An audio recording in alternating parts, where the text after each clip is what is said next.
안녕하십니까. 우리 2020년 1학년 1학기 신약 개론 과목을 맡은 박성현 교수입니다. 코로나19 때문에 어쩔 수 없이 동영상으로 이제 강의를 하게 되는데 빨리 나라가 건강해져서 함께 얼굴과 얼굴을 맞대고 함께 강의실에서 강의하면서 여러분들과 함께 이야기를 나누면서 강의를 해야 되는데 오늘 강의하는 것도 좀 어색하고 하지만 그래도 집중해서 1시간 잘 들으시기를 바랍니다. 이번 학기 주 교재는 이제 신약 성서 개론인데 여러분들 이 책인데 좀 낡은데 개정판으로 나와 있습니다. 표지가 빨간색으로 되어 있는데 개정판으로 나와 있는데 여러분 그거를 구입하시면 될 것 같고 그리고 부교재로 신약성경 배경사에 대한 책인데 오늘 강의는 이 책을 통하여서 오늘 배경사 강의를 할 거고 이제 참고로 정운택 이거는 이제 대한예수교 장로회 쪽에서 나오는 건데 신약 개론이라고 하는 책 함께 참고하면서 공부를 하시고 부교재는 여러분들 사실 필요는 없고요. 주교재만 여러분들 사셔서 함께 공부 수업 진행하면 될 것 같습니다. 오늘은 이제 배경사를 개론하기 전에 배경사를 공부할 텐데 배경사를 어디서부터 시작할까 고민을 하다가 일단 이스라엘이 북이스라엘이 아시리아 그리고 남유다가 바벨론으로부터 망하고 그리고 이제 페르시아 시대가 시작됐는데 그 남부강조가 그 망하는 어려움 당하는 나라를 잃게 되는 그 부분부터 이 말씀을 좀 드리겠습니다. 우리가 잘 아는 것처럼 이스라엘은 그 솔로몬 이후로 남북 왕조가 갈리게 되죠. 그래서 이제 우리나라처럼 남북으로 딱 갈리게 됩니다. 북이스라엘의 수도는 사마리아가 북이스라엘의 수도이고 그리고 이제 남유다의 수도는 이제 예루살렘이 남유다의 수도입니다. 먼저 망하죠. 북이스라엘이. 북이스라엘이 먼저 망하는데 어느 나라한테 망하냐면 북쪽에 있었던 이제 아수르라고 하는 나라한테 멸망을 하게 됩니다. 북이스라엘의 멸망에 대한 이야기는 열왕기하 17장에 보면은 아주 자세하게 나와 있습니다. 본문 잠깐 보겠는데 여기 지금 이렇게 노란색으로 표시되어 있는 게 이제 아수르 제국인데 이 아수르 제국이 지금 바벨론 지역하고 그리고 메데 지역까지 거의 점령을 했고 이쪽에는 이제 시리아를 넘어서 팔레스타인 지역까지 이렇게 점령을 했습니다. 열왕기하 17장 2절에 보면은 북이스라엘의 마지막 왕이 나오는데 북이스라엘의 마지막 왕은 호세아가 이제 북이스라엘의 마지막 왕입니다. 그 왕은 이제 하나님 보시기에 악을 행했다 그렇게 이야기를 하고 있죠. 그래도 그 전에 있었던 여러 왕들과 같이 하지는 않았기 때문에 돌이킬 수 있는 기회가 있었음에도 불구하고 그 뒤에 이렇게 보면은 돌이키지를 못하죠. 외교 정책을 좀 엉망으로 하게 됩니다. 이 사람이 한 11년 정도, 10년, 11년 정도 북이스라엘을 다스리게 되는데 아수르 왕 살만에셀이 쳐들어왔을 때 물론 호세아는 아수르에게 조공을 바치면서 이렇게 그래도 어려움 당하지 않게끔 그렇게 살고 있었는데 갑자기 그 아수르에게 배반을 하게 되죠. 그래서 아수르에게 조공을 바치지 아니하고 배반을 하게 됩니다. 이제 이것이 화근이 되죠. 그래서 아수르 왕이었었던 그 살만에셋이 사마리아를 쳐들어오게 됩니다. 이제 물론 쳐들어와서 포위를 했을 때 한 3년 정도 포위를 하게 되는데 포위하는 중에 죽죠. 그래서 그의 형제였었던 이제 사르곤이 사마리아를 점령하게 됩니다. 결국에는 살만에셋부터 시작했던 그 포위가 사르곤 왕에 의해서 사마리아가 이제 점령이 되는데 이 호세아가 아수르 왕이 이제 사마리아를 점령하고 나서 아수르의 포로 정책이 이스라엘 사람들, 북이스라엘 사람들, 사마리아 사람들을 사로잡아서 아수르를 끌어다가 뭐 고산강가, 특별히 한라하볼, 메대 지역에 여러 고을에 두었더라라고 그렇게 이야기를 하고 있거든요. 그래서 이 사람은 물론 이제 북이스라엘에 살고 있었던 사람들을 이제 끌어다가 다른 나라에 흩어져서 이렇게 살게 합니다. 그리고 또 그 사마리아에 있었던 비어 있었던 이스라엘의 도시는 또 바벨론과 뭐 아와 하맛 스발디암에서 사람을 또 옮겨다가 이스라엘 자손을 대신하여서 사마리아 성읍에 두매 그들이 이제 사마리아 성읍에 들어와서 차지했죠. 그래서 열왕기하 17장 24절에 보면 이 말씀이 나와 있는데 그래서 결국에는 막 사마리아 사람들이 이렇게 섞이게 됩니다. 여러 인종들이 섞이게 되면서 이것이 남유다와의 어떤 인종적 갈등, 사회적인 갈등이 되게 되죠.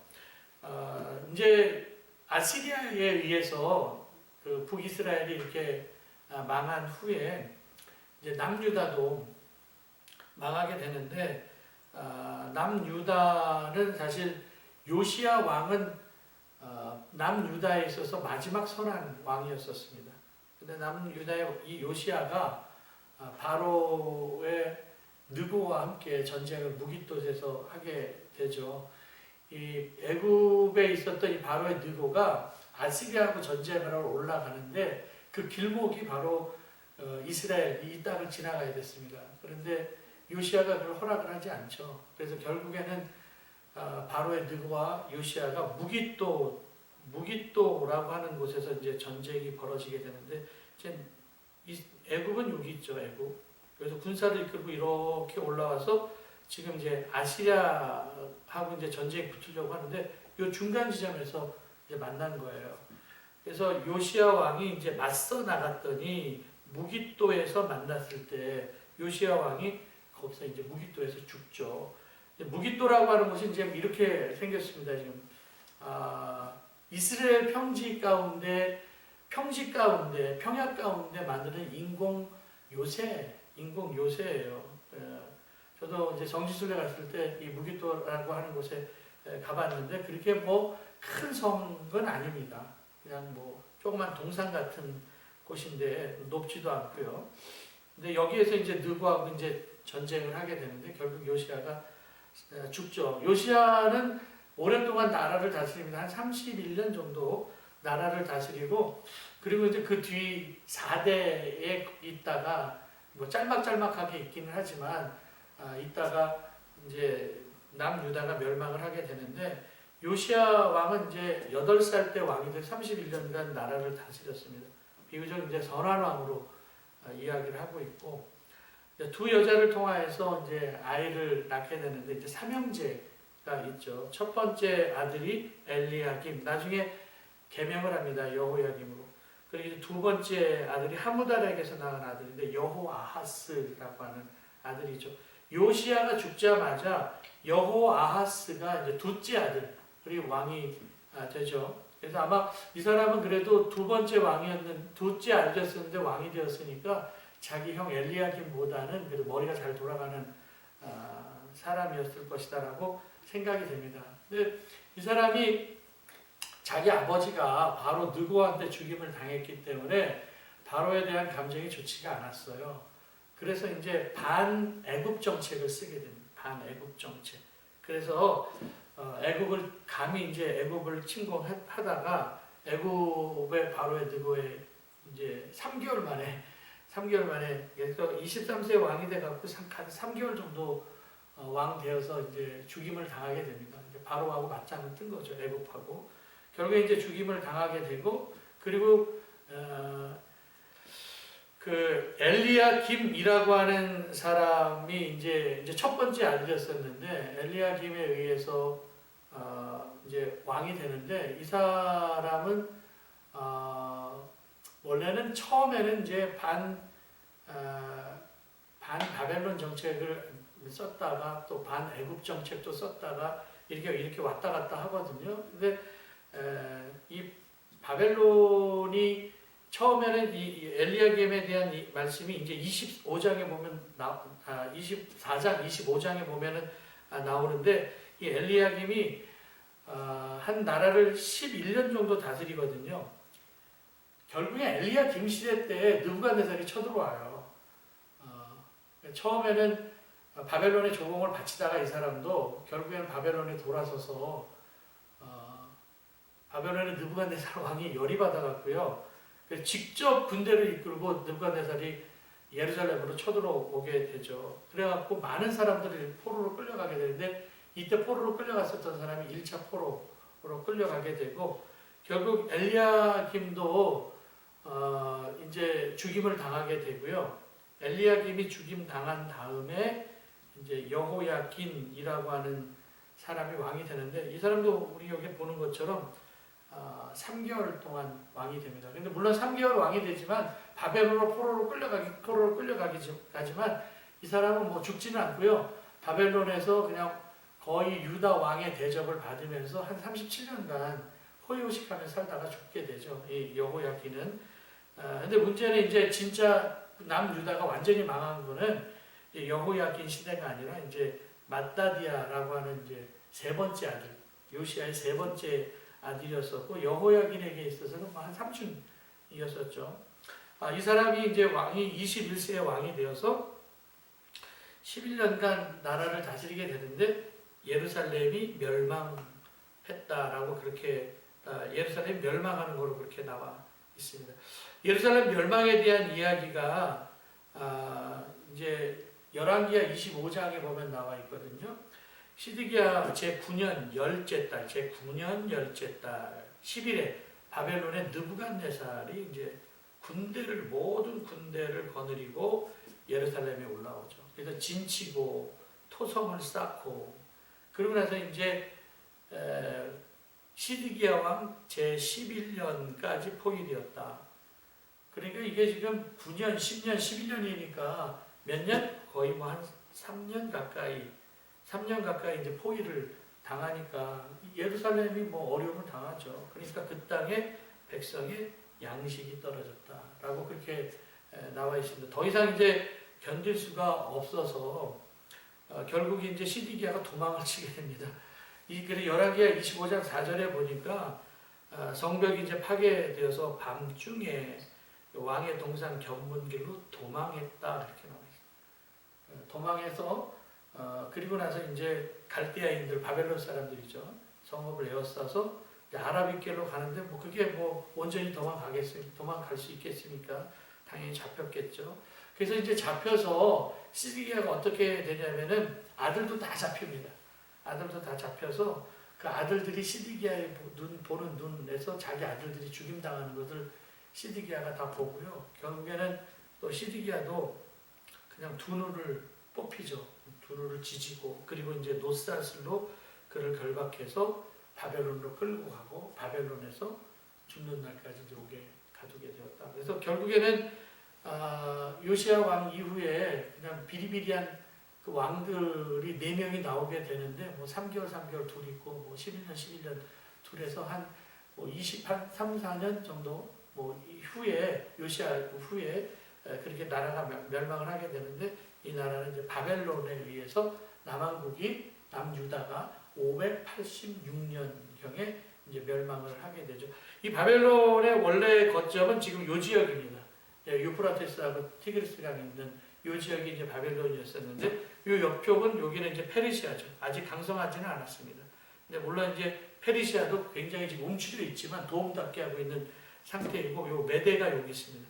나중에 이제 메데하고 페르시아하고 합쳐서 한 나라가 되는데 바벨론에서 나라를 점령했죠. 지금 여기 보니까 소아시아 지역까지 신약 시대로 따지면 갈라디아 지역까지 점령을 하게 되고 이쪽이 이제 시리아인데 시리아 점령하게 되고 그리고 이제 북아프리카 이집트까지 이제 점령을 해서 거대한 제국을 형성하게 되는데 느부갓네살 왕이 한 뭐 지금 기록에 의하면 뭐 한 43년 정도 나라를 다스리면서 굉장히 많은 땅을 이제 바벨론에게 있어서는 최고의 왕이었죠. 이제 그 뒤로 오래 가지는 못합니다. 우리가 잘 아는 것처럼 바벨론 시대는 한 70년 경이라고 하는데 정확하게는 뭐 한 66년이라고 얘기를 하는데 이제 결국에는 느부갓네살이 죽은 다음에 제6대였었던 벨사살 왕에 의해서 이제 멸망을 당하게 되죠. 이 바벨론의 멸망하고 그리고 이제 헬라 시대에 대한 이야기가 그 다니엘서에 보면 굉장히 자세하게 나와 있습니다.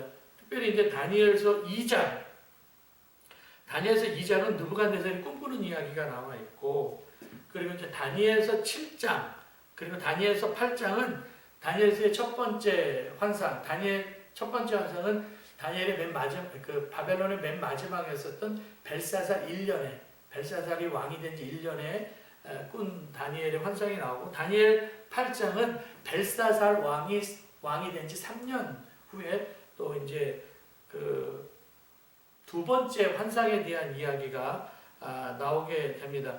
그 첫 번째 환상에 대한 이야기가 다니엘서 2장에 나와 있는데, 다니엘서 2장을 보면, 여러분 성경을 보면은, 제가 이 성경 구절을 쓰지 않았기 때문에 성경을 보면 다니엘서 2장에 다니엘서 느부갓네살이 환상을 보죠. 그래서 꿈을 꿔요. 꿈을 꾸죠. 생각이 안 나는 거예요. 그래서 사람들 불러다가 얘기를 하죠. 말도 안 되는 얘기를 하고 있습니다. 내가 어저께 꿈을 꿨는데 지금 생각이 안 나니까 너네들 내가 꿈꾼 내용하고 그 꿈에 대한 해석을 해라. 그러니까 바벨론의 술사들이 왕이시여 꿈꾼 내용을 얘기를 해줘야지 우리가 꿈 해몽을 하지, 꿈꾼 내용을 해몽해 주죠. 우리가 어떻게 내용을 얘기하지 않으면 어떻게 해몽을 하겠습니까? 근데 느부갓네살이요 다 죽여버려, 그렇게 얘기를 한 사람들을. 그리고 나서 이제 바벨론의 포로로 잡혀왔었던 다니엘이 이제 끌려와갖고 다니엘이 그 꿈을 해석을 하게 되는데, 꿈까지도 다 얘기를 하고 해몽을 얘기를 해주게 되죠. 그래서 이 사람이 이제 꿈꾼 얘기가 1절 32절 거기에 부분은 나와 있어요. 어떤 거대한 신상을 하나 봤는데, 지금 여러분들이 보고 있는 그 그림입니다. 신상을 봤는데 임금 옆에 서 있었는데 빛이 아주 찬란하다라는 거예요. 근데 그 머리는 뭐로 돼 있고 금으로 돼 있고, 그리고 이제 가슴과 팔은 뭐로 돼 있고 은으로 돼 있고, 그리고 이제 배와 넓적다리는 노쇠로 되어 있고, 그리고 이제 그 무릎 아래에는 이제 철로 되어 있다, 쇠로 되어 있다, 그렇게 얘기를 하는데, 여기서 보니까 뭐 그 신상에 뭐 이렇게 돌 하나가 와갖고 신상을 무너뜨리는 얘기가 이렇게 나와 있죠. 그러면서 요 얘기에 대한 이야기가 다니엘이 이제 꿈 해석을 하게 됩니다. 뭐 그러면서 뭐 이 시대의 왕들이 이렇게 시대의 왕들이 무너지는데, 42절부터 시작해서 보면은 뭐 다 부서질 것이요, 무너질 것이요, 뭐 이런 이야기들이 쭉 나와 있거든요. 이 해몽이 틀림없다라고 이제 45절에도 이야기를 하죠.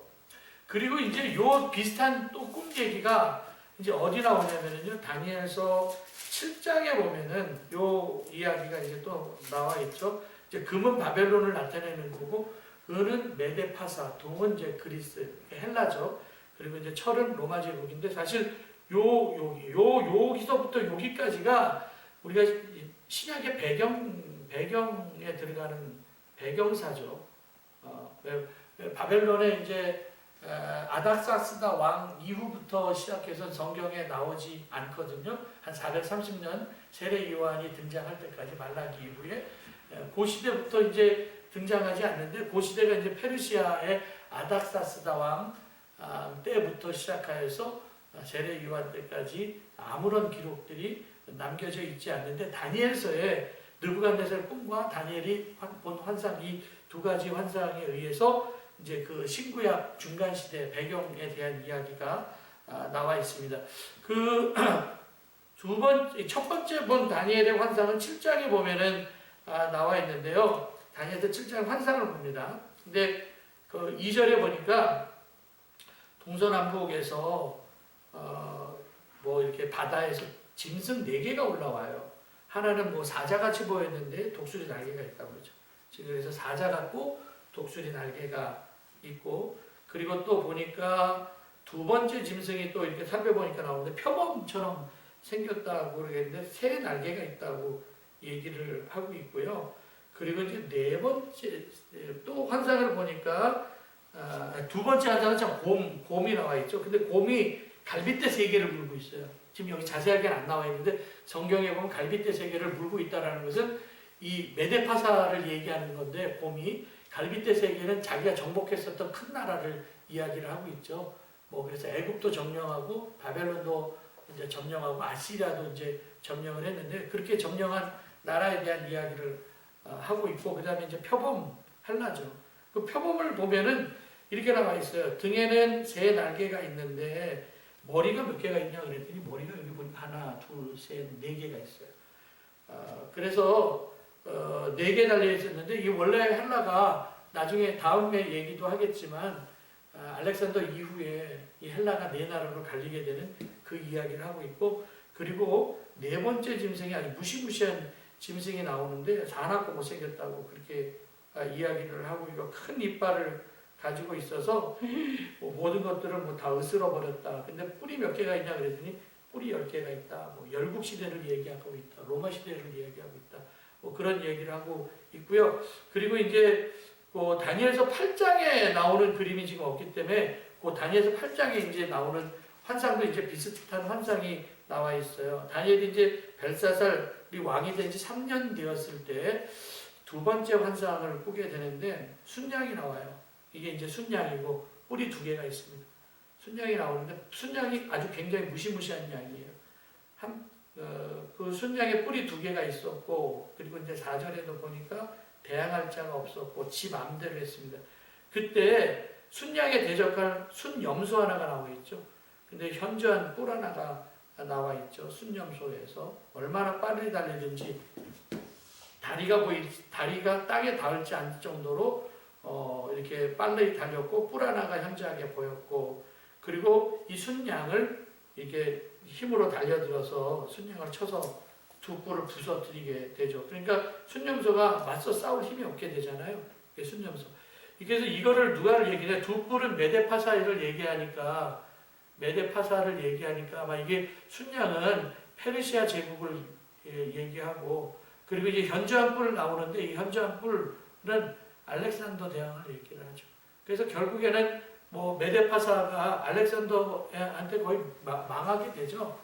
현저한 뿔 하나가 나왔는데 그 뿔 하나가 꺾여요. 이 현저한 뿔 하나가 꺾어갖고 뿔 몇 개가 이게 지금 모습이 이게 뭐 양의 모습 같기도 하고 뭐 그런데 염소의 모습이죠. 참. 뿔 하나가 이렇게 꺾였죠.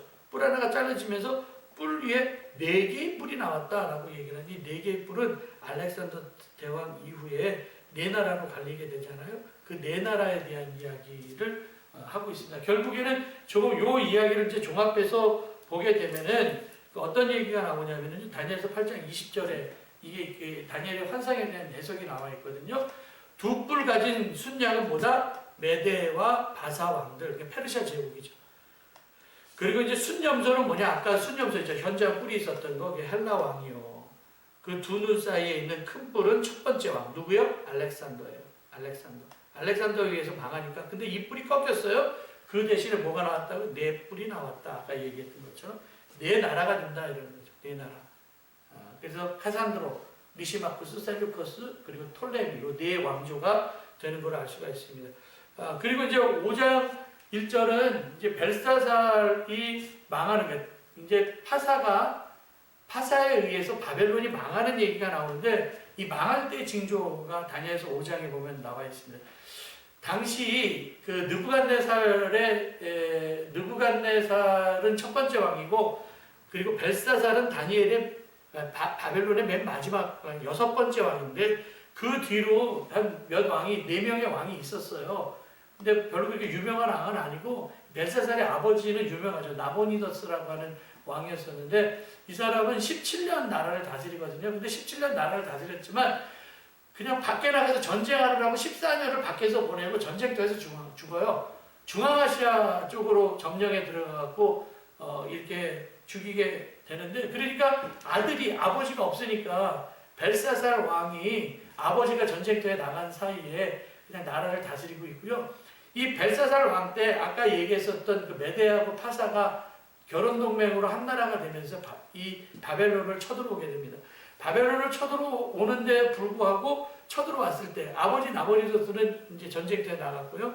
그 벨사살 왕이 아버지는 전쟁터에 죽었고 벨사살이 이제 왕이 되었을 때 정신 못 차리죠. 귀족 1000명을 위하여서 큰 잔치를 베풀고요. 술을 마시라. 그러니까 술 마실 때 뭐 그 부친이라고 나와 있는데 부친이라고 하는 표현은 아버지 표현이라고 하는 것보다는 선조죠. 그 선조 느부갓네살이 예루살렘에서 빼어서 왔었던 그 그릇들, 성전 기구들을 가지고 오라고 그래서 이 왕후들과 함께 뭐 술을 가지고 그냥 먹었죠. 이게 그때 손 하나가 하늘에서 나와서 이제 쓰는데 그게 뭐냐면은 25절에 보니까 메네 데겔 우바르신이라고 하는 글자가 잘 알 거예요. 이 글을 보고서는요 6절에 사시나무 떨듯이 떨었습니다. 막 9절에도 떠는 이야기가 나와 있어요. 그래서 사람들을 또 베발론 수사들 불러갖고 야 이게 무슨 뜻인지 얘기 좀 해. 근데 제대로 이야기하는 사람이 없었죠. 그래서 다니엘이 와요. 그래서 왕후가 그러니까 벨사살의 엄마가 와갖고요. 야 다니엘이라고 하는 명특한 사람이 있는데 내가 그 사람 소개시켜 줄게. 그래서 5장 10절 11절에 보면 그 얘기가 나오거든요. 그래서 다니엘이 벨사살 왕 앞에 오죠. 그래서 다니엘은 느부갓네살 때 끌려왔기 때문에 이 벨사살 때에는 이미 뭐 거의 90대 가까이 되는 노인이었습니다. 근데 그 노인이 와갖고 그 느부갓네살 시대 때 있었던 이야기들을 해요. 우리가 다루지는 않았지만 그 다니엘서 4장에 보면은요 느부갓네살이 두 번째 꿈꾸는 얘기가 나와 있거든요. 뭐 나무에 대한 꿈인데 뭐 소처럼 뭐 풀을 먹을 것이다 뭐 이런 꿈 얘기들을 해요. 거기에서 그 벨사살 왕이 그 느부갓네살 왕에 대한 얘기를 쫙 하면서 야 니네들 이렇게 해서 망했는데 어려움을 당하고 쫓겨나서 살았는데 그렇게 살면 안 된다. 근데 그걸 다 얘기를 했지만 벨사살 왕은 이것을 알고도 마음을 낮추지 아니하고 교만했다는 거예요. 알면은 고쳐야죠. 근데 벨사살 왕은 그걸 못했다라는 거예요. 결국엔 그래서 망했다는 거예요. 그러니까 우리도 다 마찬가지예요. 그냥 돌이켜야 되는데 알고도 아직 마음을 낮추지 못해서. 그래서 이제 이 말이 무슨 뜻인지 이제 해석을 해주게 되는데 그 해석이 다니엘서 5장 26절에 보면 나와있죠. 해석하건대 그 말이 뭐냐냐 그랬더니 이미 왕의 나라의 시대를 세워서 그것을 끝나게 하셨다. 그래서 데겔은 왕을 저울에 달아보니 부족함이 보였다. 그래도 우바르신이라고 하는 뜻은 나뉘어졌다라고 하는 거예요. 그래서 하나님께서 그를 나누었다라고 얘기를 하죠. 그래서 결국에는 바벨론이 파사에 의해서 페르시아에 의해서 멸망을 하게 되는데 여러분들 이제 바벨론이 페르시아에서 멸망을 하게 되고 페르시아가 이제 점령을 하는데 거대한 제국입니다. 그러니까 뭐 바벨론이 점령했었던 그 땅보다 아시리아가 점령했었던 그 땅보다 훨씬 더 많은 땅을 점령하게 되는데 페르시아의 원래는 이제 이란이 페르시아 제국이죠. 이란이 페르시아 제국인데 여기서 이라크 이제 바벨론이 여기잖아요. 바벨론 여기도 먹고 여기가 메데입니다. 메데 여기인데 메데와 함께 연합을 하게 되죠. 결혼 동맹으로 연합을 하게 돼요. 그래서 메데 다리우스라고 하는 왕이 있었고 그리고 이제 페르시아의 고레스라고 하는 젊은 왕이 있었는데 그 다리우스의 딸하고 고레스하고 결혼을 하게 되죠. 그래갖고 결혼 동맹으로 이미 메데 다리우스는 늙고 그리고 이제 여기 페르시아의 고레스는 젊고 그래서 이제 한 나라가 되면서 이 제국이 페르시아 제국이 되는데요.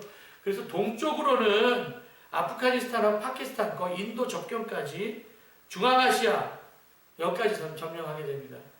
중앙아시아까지 그리고 시리아, 터키, 불가리아, 동유럽 또 점령을 하고요. 북아프리카. 당연히 여기가 이제 팔레스타인 땅이기 때문에 여기도 이제 점령을 하게 돼서 어마어마한 대제국을 점령을 하게 되죠. 여러분 다니엘서 11장에 보면은 페르시아 왕들에 대한 이야기가 나오는데 이제 바사의 세 왕들, 페르시아죠. 바사의 세 왕들이 일어나는데 이제 세 왕들 그리고 이제 넷째는 그들보다 심히 부유할 것이요. 아닥사스다 왕이 네 번째로 이야기를 합니다. 근데 그 부유함으로 강가에서 헬라 왕국을 칠 것이요 라고 그렇게 얘기를 하면서 헬라 왕국하고 이제 전쟁이 벌어져요. 그래서 페르시아하고 헬라하고 전쟁이 벌어지는데 그가 강성할 때 다스리며 근데 능력 있는 한 왕이 일어나서 여기는 능력 있는 한 왕이 아마 알렉산더 대왕이 일어나서 자기 마음대로 행하다가 나라가 갈라져서 아까 얘기했던 것처럼 네 나라로 갈라지잖아요. 사방에 나뉘을 것이고 그의 자손에게 돌아가지도 아니하고 그러니까 알렉산더가 20살 때 왕이 돼갖고요. 한 30몇 살 때 죽으면서 자기 나라로 돌아가지도 못하고 남의 나라 땅에서 죽고 또 자기가 주장하던 권세대로 되지 않았다. 그 많은 땅을 차지하고도 자기 맘대로 다 돼. 그래서 사람은 다 그래요. 뭐 가지려고 막 차지하려고 해봤자 자기 땅으로도 자손에게도 돌아가지 못하고 자기 권세대로 되지 못하고 그 나라가 어떻게 돼서 뽑혀서 그 외에 다른 사람에게로. 그래서 남 좋은 일만 해요. 남 좋은 일만. 그래서 그 장군에 의해서 네 나라로 아까 얘기했죠. 그 카산드라, 리시마쿠스, 그 다음에 셀레커스, 그리고 톨레미 이렇게 나라로 갈려지게 됩니다. 이제 바사 왕에 대한 이야기가 나오는데 어쨌든 바벨론은 페르시아한테 망하게 되는 우리가 고레스는 너무나 잘 알고 있죠. 고레스 왕 그리고 이제 다리오 왕하고 아하수에로는 전쟁을 합니다. 어디하고? 그리스 동맹국가, 도시국가들하고. 그리스 도시국가. 특별히 여기에는 아테네하고 이제 전쟁을 하고 여기는 이제 스파르타하고 이제 전쟁을 하게 되죠. 네 번의 전쟁이 일어났는데 다리오 왕이 한 번 하고 여기서 세 번 하게 됩니다. 아하수에로는 우리가 잘 알죠. 에스의 남편이고요. 역사적으로는 크세스라고 하는 왕입니다.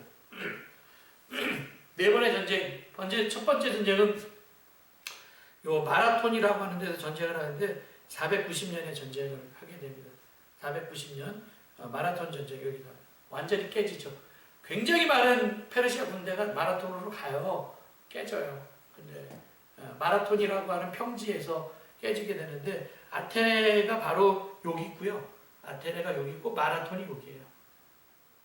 아테네하고 마라톤하고 거리에는 우리가 잘 아는 42.192 이게 아니라 36km 정도 되고요. 마라톤에서 페르시아 군대가 이렇게 쳐들어오잖아요. 이유는 이 이오니아에서 반란 사건이 일어나게 됩니다. 이오니아는 페르시아 제국 안에 있었었는데 이 페르시아 제국 안에 있었던 이오니아가 반란을 해요. 밀키아데스라고 하는 사람 반란을 일으키는데 반란을 일으켰을 때 이 아테네가 이 이오니아는 그리스 사람들이 와서 정착해서 살던 곳이었었거든요. 당연히 그래서 아테네가 여기를 도와주는데 도와줬지만 그래도 페르시아가 여기 이렇게 다시 이렇게 반란을 진압을 하게 됩니다. 반란을 진압하고 난 다음에 그냥 거기서 끝났으면 괜찮은데 열받는 거예요. 누가 아닥사스다 왕이, 다리우스 왕이 다리우스가 열이 받은 거예요. 이 아테네 이 도시국가 조그만 놈이 우리 제국을 넘봐? 여기 또 도시국가 폴리스였거든요. 그러니까 넘봐? 그래갖고 안 되겠어. 그러면 내가 너 쳐들어가야 되겠다. 그래서 굉장히 많은 군대를 이끌고요. 여기로 이렇게 들어와요. 거기가 이제 마라톤인데 그래서 아테네 사람들은 한 10,000명 정도를 여기로 보내요. 여기 수십만 명이 와요. 10,000명 정도를 보내갖고 이 마라톤에 있었던 그 군사 하나가 요 스파르타까지 뛰죠. 이 스파르타까지가 한 260km 정도 된다고 하는데 여기까지 이렇게 뛰어갖고 좀 도와달라고 얘기를 했는데 도와주지 않아요. 우리는 지금 행사 축제가 있어갖고 도와주지 않겠다. 그래서 아테네 10,000명의 군사, 수십만의 페르시아 군대가 마라톤에서 전쟁이 일어나는데 그래서 전쟁에서 결국에는 페르시아 군대가 패하게 됩니다. 그래갖고 이를 갈면서 다리우스 왕이 BC 490년에 돌아가요. 페르시아 제국으로. 열받아서 죽죠. 여기에 보니까 전쟁의 결과가 나요. 밀키아데스, 아까 이오니아에 있었던 사람이죠. 이 사람이 1만 군사를 데리고 와서 칙뮴 광학 공격해갖고 이기고요. 이때 페르시아군 6,400명이 전사하고 아테네가 192명이 전사, 완전히 깨지게 아테네가 승리합니다. 그러니까 거대한 제국이 조그만 도시국가한테 멸망을 하게 됩니다. 그래서 그들은 이제 10년 후였었던 10년 후였었던 BC 480년에 이제 다리오 왕의 아들이었었던 아하수에로, 그러니까 에스더의 남편입니다. 아하수에로가 이제 쳐들어오게 되는데 어디로 쳐들어오게는 페르모필레라고 하는 협곡, 여기에서 이제 기다리고 있었습니다. 스파르타군이. 여기에서 이제 전투가 벌어져요. 테르모필레는 어디에 있냐면은 아테네가 여기 있고 마라톤은 여기예요. 여기 아테네, 여기 마라톤인데 배를 끌고 가고 이쪽에 정박을 하게 되죠. 그래서 테르모필레라고 하는 곳에 가고 전쟁을 하게 되는데 여기 보니까 이제 로드로 이렇게 와요. 이렇게 와서 이렇게 이게 들어오고요. 여기서 이제 전쟁이 벌어져요. 스파르타하고 요 협곡에서 여기 협곡에서 이제 벌어졌는데 여기를 점령해 이렇게 이제 가려고 그랬어요. 근데 이 스파르타에는 300명의 군사가 있었다고 그러는데 그 스파르타에 300명 여기 스파르타 협곡 그리고 이제 페르시아 군대가 여기 있습니다. 여기 싸워요. 여기서 또 깨져요. 깨져갖고 똑같은 해에 테르모필레에서 깨지잖아요. 똑같은 해에 배를 끌고요. 살람이라고 하는 곳으로 이제 오게 되죠. 살람이라고 하는 곳에 와갖고 살라미 전투를 하게 되는데 이 살라미 전투의 지형도거든요. 이 크세르크세스 나오죠. 누구예요? 세 번째 왕, 이 아하수에로입니다. 아하수에로, 크세르스가 아하수에로가 여기서 자기네 군대가, 요게 빨간 게 페르시아 군대고, 요게 아테네 함대인데, 요 함대가 이제 전쟁을 하게, 그쵸? 아니야.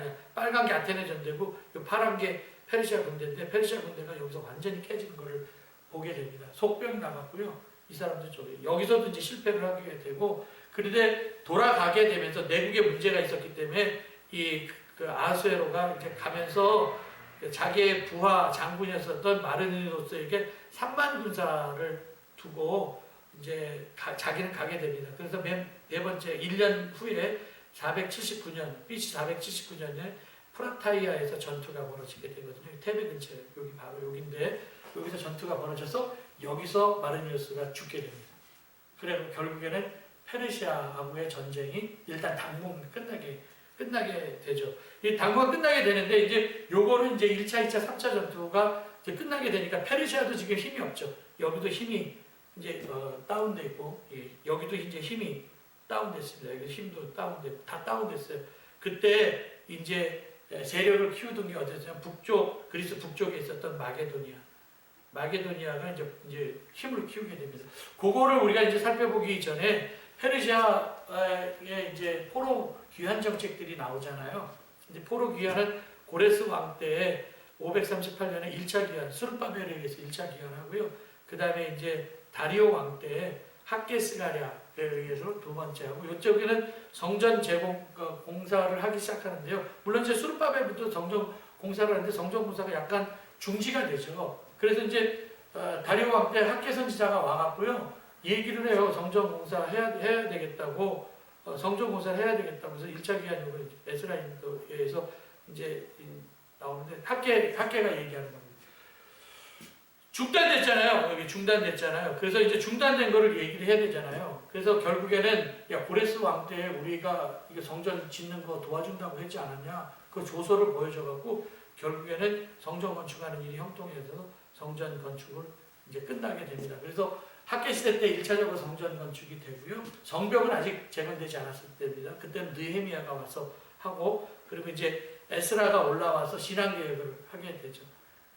이 사람 학사였었기 때문에 이제 신앙개혁을 하고요. 그리고 이제 3차 기한이 언제 이루어지냐면은 아닥사스다 20년에, 그러니까 에스라가 온 지 한 17년 정도 있다가 13년 정도, 아닥사스다 7년에 에스라가 오고, 그 다음 아닥사스다 20년에 와서 성벽을 재건하죠. 이번에는 52일 만에 오고, 함께 에스라가 있었기 때문에 대대적으로 율법을 정비하고 언약갱신하게 된 신앙개혁이 이루어지게 되죠. 그래서 6장 15절에 이제 52일 만에 성벽을 끝나고 8장에 보니까 이제 이스라엘 장성들이 수문앞 광장 앞에 모여서 학사 에스라에게 이스라엘에게 명령하신 율법책을 가져오라, 그렇게 하면서 율법책을 읽기 시작할 때 백성들이 책을 펼 때 일어서고, 그리고 백성들이 손을 들고 아멘 하고 응답하고 하나님께 경배했다라고 하는 신앙개혁이 일어나게 됩니다.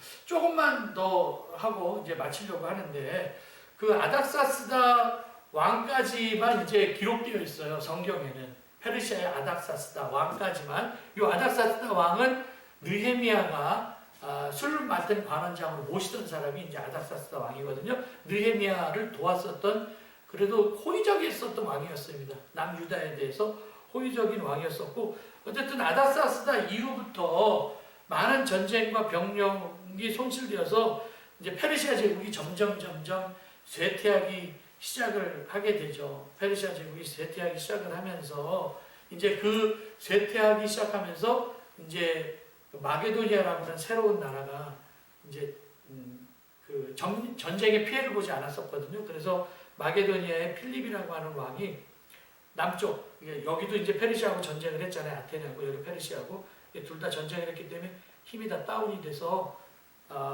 그리고 또 아테네하고요. 여기가 이제 스파르타인데 스파르타가 전쟁 이후 페르시아 전쟁 이후에 기가 막 살았잖아요. 그래서 야 우린 뭐든지 다 할 수 있어. 그래서 아테네하고 스파르타하고 이쪽 그리스 남쪽에 있었던 그 도시국가들이 동맹을 해요. 이 동맹을 우리가 무슨 동맹이라고 얘기하냐면 델로스라고 하는 동맹을 하게 되죠. 근데 이 동맹 관계가 깨지면서 서로 또 전쟁을 하게 되죠. 이 전쟁 우리가 펠로폰네소스 전쟁 그렇게 얘기를 하게 됩니다. 스파르타와 아테네 전쟁하는 거거든요. 그러니까 이제 여기서도 이 페르시아하고 전쟁으로 힘도 약화되었고 또 델로스 동맹도 깨지고 자기네 아테네하고 스파르타하고 뭐 이렇게 또 전쟁으로 또 힘도 깨지고 그러니까 이쪽 북쪽에 있었던 마게도니아의 빌립이라고 하는 왕이 360년에 지휘를 하고 그리스를 통일합니다. 남쪽으로 이제 와갖고 마게도니아가 남쪽 그리스를 통일을 하면서 폴리스 시대가 종말됩니다. 폴리스라고 하는 것은 그리스 도시 국가 체제였었는데 그 폴리스 시대가 마게도니아의 필립 2세. 이 사람은 누구의 아버지? 알렉산더의 아버지. 알렉산더의 아버지. 이제 아버지가 되어서 이 사람이 이제 점령을 하게 되고 이제 알렉산더가 동방 원정을 떠나게 되면서 페르시아가 완전히 멸망하게 되는데 이 동방 원정하면서 페르시아가 말망하고 헬라 시대가 본격적으로 이제 동방 원정하면서 헬라 문화가 시작되는데 이 성경에 나와 있지 않는 얘기들입니다. 알렉산더 이후에 대한 이야기가 다니엘서 11장에도 나와 있고 그리고 이제 외경에는 마카비서에 나와 있는데 그 마카비에 대한 하스몬 왕조 이야기 그리고 헤롯 왕가 이야기는 다음 시간에 하기로 하고 오늘은 필립이 도시국가를 점령하고 그리고 필립이 자기 부하들한테 죽은 다음에 그의 아들 알렉산더가 약반 20살에 이제 그 왕이 되어서 동방 원정하면서 헬라 문화를 심는 그런 이야기는 다음 시간에 여러분과 함께 나누기로 하겠습니다. 들으시느라고 여러분 수고하셨고 처음 듣는 이야기일 수도 있고 그래서 여러분 좀 헷갈릴 수가 있는데 그래도 여러분들 잘 머릿속으로 정리하셔서 잘 기억하시고 다음 시간에 함께 얼굴 보고 이렇게 수업하는 걸로 하겠습니다. 수고하셨습니다.